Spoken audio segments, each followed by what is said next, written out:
乌军夺回哈尔科夫附近控制权，并优化总参谋部结构，加强作战指挥能力。俄军从非洲调兵支援哈尔科夫，从单方面拆除了与爱沙尼亚的河流边界分界线。这就是普京所说的没有兴趣征服任何领土吗？美军加强西太平洋军事力量，与日本联合参演英勇盾牌，计划在佩莱利乌岛建新基地。精彩资讯即将开始。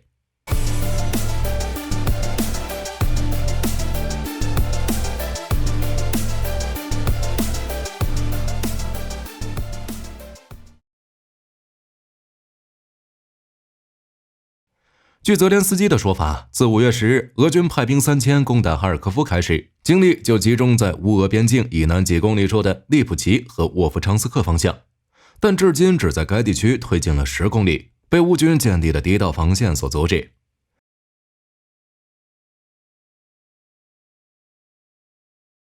据基辅独立报25日报道，在23日俄军导弹袭击哈尔科夫后，泽连斯基次日就赶到哈尔科夫，主持了此地区的防御和恢复工作，并在当晚讲话中说，乌克兰已经设法夺回了对哈尔科夫州俄乌边境区的控制权。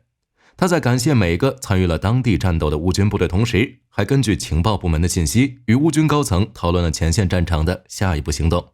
哈尔科夫及其周围地区的具体情况，目前正有大量乌军和装甲部队向列布齐和沃夫昌斯克方向集结，准备发起反击，将俄军从这里推出去。在利普齐方向，俄军已经从最初的疯狂进攻转向逐渐哑火，甚至由于乌军的不断反击，出现了失败撤走的预兆。在沃夫昌斯克方向，俄军在市中心与乌军第82旅陷入巷战，俄军已经丢失之前占领的区域。但在哈尔科夫市，据地区当局报道称，25日凌晨1点左右，俄军对该地区发动了4次导弹袭击，破坏了一所教育机构，目前暂无人员伤亡报告。此外，在与哈尔科夫临近的苏梅州，俄军用迫击炮、无人机、火箭和大炮打了一整天。据苏梅州军事管理局统计，5月24日，俄军共袭击了苏梅州12个边境地区和定居点，开火31次，造成至少204次爆炸。仅米罗皮尔利亚小镇就记录了超过67次爆炸。此地距离俄乌边境仅有5公里。大家知道俄军为什么执着袭击乌克兰边境城市吗？其实理由很简单，乌军无人机袭击战术太强了，俄罗斯扛不住了。于是呢，就想在乌克兰东北部建立缓冲区，以防止乌克兰对俄罗斯领土的打击。据《纽约时报》之前的报道，乌克兰军事情报局局长基里洛·布达诺夫5月14日就曾预计，一旦哈尔科夫州局势稳定，俄罗斯就会对苏梅州发动新的攻击。而事实也确实如此。为了进一步提高乌军作战指挥效率，乌克兰武装部队总参谋部进行了优化改革。5月24日，乌克兰总参谋部国防规划总局局长叶夫赫尼·奥斯特里安斯基准在基辅举行的新闻发布会上宣布，乌克兰武装部队总参谋部正在进行人员优化改革，计划裁减60%的人员。之所以要改革，是因为乌克兰国防部已经认识到，在战争时期，只有先加强负责指挥部队的机构，才能确保作战单位拥有足够的人员配置和具备持续作战的能力。仅在加强乌克兰总参谋部后，便能消除职务重叠，从而提高战略规划、作战指挥、部队管理以及国防政策的制定等工作的有效性。此次乌总参谋部的改革将解散一些军事组织机构，组建新的组织机构，以及优化现有组织机构。如目前正在制定的2035年乌克兰武装部队类型和各个兵种的发展战略中，就有组建无人系统部队司令部的新机构。乌克兰想方设法地提高自己，但总有人拖后腿。大家还记得乌克兰入约的事吧？乌克兰已经根据匈牙利的11点要求进行了修改，正等待匈牙利的回应。但5月24日，匈牙利总理欧尔班在接受采访时突然表示，匈牙利正在制定一套新的北约成员国原则，即在保持北约成员国身份的前提下，不支持乌克兰。他表示，对非北约成员国的乌克兰提供财政和军事援助，最终会导致匈牙利也介入俄乌战争，从而升级冲突等级。这2年多时间，匈牙利的表现大家都看在眼里，一直反对向乌克兰提供资金和武器，还多次声称乌克兰无法赢得这场战争，但明确表示不会退出北约，其明显是想拿着北约的红利，又不愿意让乌克兰入约。对于匈牙利这种做法，可能引发北约、欧盟其他成员国的效仿。不过，那些同意乌克兰入约的国家恐怕不会接受，应该会采取相应措施。在欧尔班发表上述言论之际，北约正在起草一揽子支持乌克兰的计划，并将在7月的北约峰会上提出。据悉，这份新计划将包括北约在行动层面的大量内容，如协调武器支付、对乌克兰军队进行训练等等。为了支持俄军在哈尔科夫的攻势，俄罗斯已经从非洲调集部队了。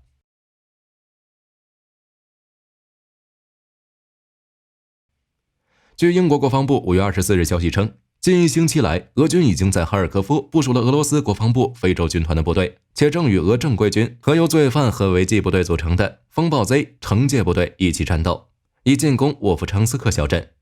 据报告显示，俄国防部在4月份期间就将非洲军团分遣队部署到了乌克兰边境，为此次进攻哈尔科夫做准备。俄军正在利用先前分派到非洲的资源来加强对乌克兰的战争。而所谓的俄非洲军团成立于2013年，由2000多名士兵、军官以及经验丰富的瓦格纳雇佣兵组成。据悉，该部队在非洲大陆和中东有很大影响力。这一点从全面入侵开始，俄罗斯就一直在招募尼泊尔、索马里、印度、古巴等国的人员。在乌克兰作战就能看出，俄军虽然投入了新力量，但结果正如视频开头所说，伴随北约军援的到达，拥有足够炮弹的乌军已经将俄军抵挡在了第一道防线。另外，据路透社报道，5月23日晚，俄军的边防部队在纳尔瓦河单方面拆除了与爱沙尼亚的河流边界分界线，即爱沙尼亚边防部队安装的50个浮标中的24个。这些浮标是波罗的海国家在纳尔瓦河上的领海。再结合此前俄国防部提议的将俄罗斯与立陶宛和芬兰的边界移至波罗的海新边界一事，俄军在周围地带的动作也越发明显。有专家分析认为，这可能是俄军针对欧美加大军援乌克兰的一种试探，试图在俄乌之外的区域进行战略上的推进。但仅仅一个乌克兰就已经令俄罗斯陷入了战争泥潭，所以火力军并不看好俄军有应对俄乌以外战争的能力。至于俄军单方面拆除行为，爱沙尼亚总理卡亚卡拉斯表示，我们将冷静谨慎地处理这一事件。有意思的是，普京曾多次表示俄罗斯没有兴趣征服任何领土，但现实呢？波罗的海三国掏空家底，远无垂俄是有原因的。此外，5月24日，据4名俄罗斯消息人士透露，普京有意求和，准备通过承认当前战场分界线来谈判，从而停止俄乌战争，并表示如果乌克兰和欧美不做出回应，俄军将继续战斗。目前，乌克兰外交部和国防部尚未做出回应。我们知道，俄乌双方的谈判的症结主要在于领土症结的划分，俄方要以目前战线为主，乌军则必须要夺回1991年的领土边界。加上6月15到16日的瑞士和平峰会，俄罗斯也未被邀请，所以谈判呢，在短期内机会渺茫。在援助方面，随着战争的推移和延续，俄乌双方必然会遭受损失。不过，相对于乌克兰有增无减的援助，俄罗斯将面临更大的压力。上周，经济学家安德烈·别洛乌索夫成为俄罗斯新任国防部长，以及俄国防部正在进行的人事变动，就已经充分说明俄罗斯准备打一场持久战。具体内容，先是乌克兰方面，美国再次提供了2.75亿美元的军援。5月24日，美国国务卿布林肯宣布，将向乌克兰提供2.75亿美元的军事援助。据悉，这笔新军援是为了帮助乌军抵抗俄军在哈尔科夫附近的进攻而筹划的，其包含有乌克兰急需的海马斯弹药、155毫米和105毫米炮弹、标枪、AT-4 等反坦克武器、精确航空炸弹、战术车辆以及维修设备等。布林肯表示，美国将尽快将此次提供的军事援助运抵乌克兰。同时，这也是拜登上个月签署国家安全补充法案以来批准的第5批安全援助法案，也是此后第3次动用总统提取权。白宫内部正在讨论允许乌克兰用美国武器袭击俄领土。众议院议长约翰逊、国务卿布林肯支持，拜登和沙利文压力增大，相信未来几个月会有结果。此外，美国国务院当天还宣布，布林肯将于5月28日至31日访问摩尔多瓦和捷克。在基西纳乌，布林肯预计将与摩尔多瓦总统会面，并重申美国对摩尔多瓦的支持。之后，布林肯将在布拉格与捷克外长等高官见面，讨论对乌克兰援助等事宜。除美国外，欧洲援乌大国德国也向乌克兰交付了新一批武器装备，其中包括10辆豹一 A5、8500枚155毫米口径炮弹弹药，以及300支 MK556 型突击步枪等。值得注意的是，5月24日，德国国防部长皮斯托里乌斯表示，也从柏林接受了另一套 ARST 防空系统，并打算将其援助给乌克兰。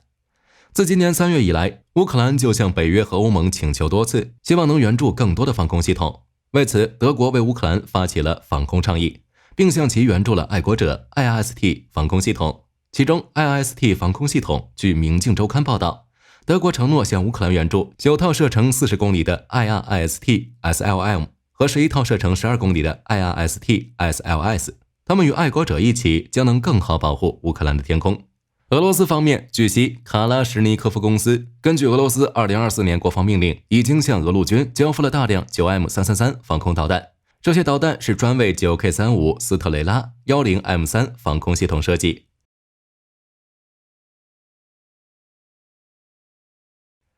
9K35 是一种灵活的短程防空系统，由苏联研发，经常出现在苏俄各种演习和战斗场景中。适合保护较小的军事和民用设施，免受各种低空飞行目标的威胁。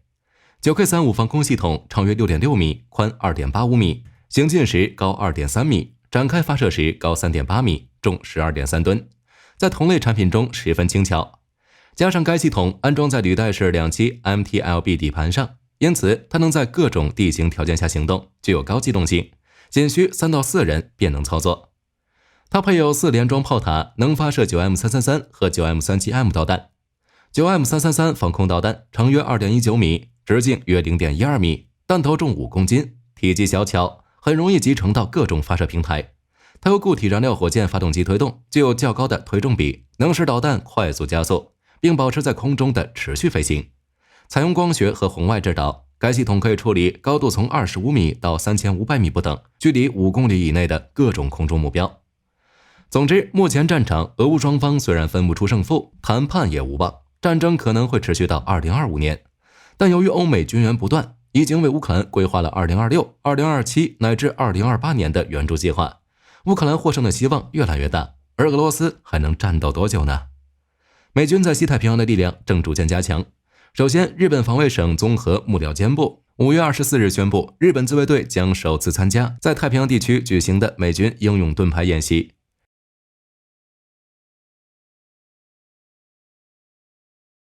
据日本共同社24日报道，防卫省当天透露，此次英勇盾牌的军演时间为6月7日至18日。日本自卫队将派出约4000名官兵、130件地面装备以及约60架飞机参演。据悉，美军和日本陆海空自卫队将使用日本国内9个独岛县的设施来展开各种训练。日本防卫相木原忍24日在内阁会议后的记者会上声称，参加演习是为了加强日美同盟的威慑力和应对能力，努力扩大与志同道合国家的伙伴关系，以及提高日本自卫队的战备水平。近年来，日美强化军事一体化的速度明显加快。一方面，美国要推进实现印太战略；另一方面，恐怕是日本想突破和平宪法限制。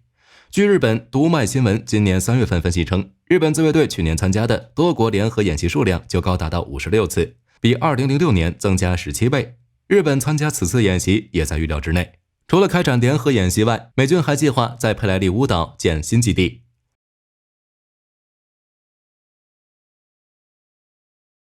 据美国《星条旗报》5月22日报道，美国计划在密克罗尼西亚群岛的佩莱利乌岛上修建美军新基地，以此来加强在西太平洋的军事力量。据美军乌里亚纳群岛联合区5月17日的一份报告显示，5月13日至15日，美国国防部代表会见了帕劳共和国领导人和居民，讨论了在佩莱利乌岛上拟建设施问题，其中包括修复和扩建佩莱利乌岛机场和南码头的计划。而在此前3月8日时，美国参议院为自由联系条约提供了71亿美元的资金，为期20年。该协议为美国提供了对帕劳、马绍尔群岛和密克罗尼西亚联邦的独家军事准入，以换取对3国的经济支持。就是说，美国可以独家使用上述3国的陆地、领空和水域，所付出的代价仅仅只是让他们国家的公民可以在美国工作、学习、应征入伍，以及享受退伍军人医疗保健等。大家别小看这3个岛国，虽然它们面积不大，但却横跨太平洋4000公里，为美国在印太地区的行动提供了重要通道。肉3国将为美国导弹和预警雷达提供基地等，或许会起到决定性作用。隶属美国空军特种作战司令部的 MQ-9死神无人机再次迎来重大升级。近日，通用原子航空系统公司宣布，将与网络安全公司 Shift5一起提升死神无人机的网络安全防护和反制能力。此次升级主要包括两个部分，一是强化网络防御，为无人机穿上了一层防护衣，比如侦测和防御恶意程式代码，以确保执行任务时不受干扰。二是提升反制能力，为死神无人机安装了千里眼与顺风耳，比如研发新型机在战场与防御吊舱。在设想中，该吊舱可以侦测到敌方防空系统无线电频率和红外线的威胁，并向无人机操作员发出警报，同时也能以自身的防御手段对干扰源加以反制。据报道，以上升级可以使死神无人机的生存力和作战效能再度大幅提升。未来，该型无人机将在战场上继续发挥关键作用。根据最新报道，法国陆军近日进行测试，将自动榴弹发射器集成到格里芬和叟猫等多用途装甲车上，未来会把它们当成天蝎计划的一部分。这些车辆上配备了一个遥控炮台，能够容纳 12.7 毫米和 7.62 毫米的机枪，或者是40毫米的自动榴弹发射器。无论是格里芬还是叟猫，都是为了让装甲车队更现代化。格里芬在2017年开始生产，2019年开始投入使用，是一种多用途的装甲车。格里芬具有先进的保护装甲、远程医疗和尖端战场的网络能力。叟猫则是一种更轻的多用途装甲车，它的形态更加的紧凑和敏捷，让它能够更好地适应快速机动性和灵活性操作。叟猫采用先进的通信系统和模块化装甲，可以匹配各种武器系统。此次格里芬和叟猫装备自动榴弹发射器，能够让陆军适应当代威胁的同时，还能够确保和其他北约国家部队有更好的相互操作性。